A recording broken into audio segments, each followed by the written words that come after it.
Showbiz তারকাদের নিয়ে ভক্তদের বরাবরই উন্মাদনা দেখা দেয়। এবার তেমনই একটি ঘটনা সামনে আনলেন আলোচিত মডেল, অভিনেত্রী ও সুপ্রিম কোর্টের আইনজীবী জান্নাতুল ফেরদৌস পিয়া।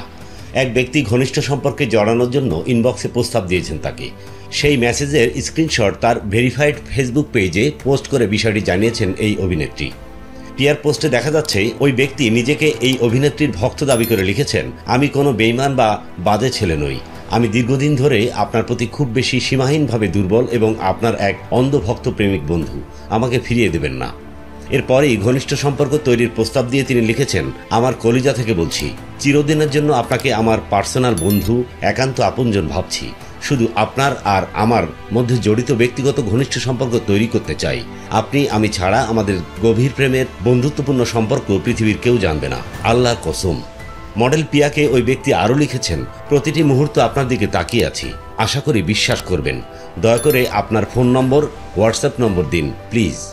মডেল পিয়া অবশ্য এসব মেসেজের নির্দিষ্ট কোনো জবাব দেননি। তবে শেষে মেসেজের পর একটি ফোন নম্বর দিয়েছেন তিনি। সেটি রাজধানীর গুলশান থানার নম্বর।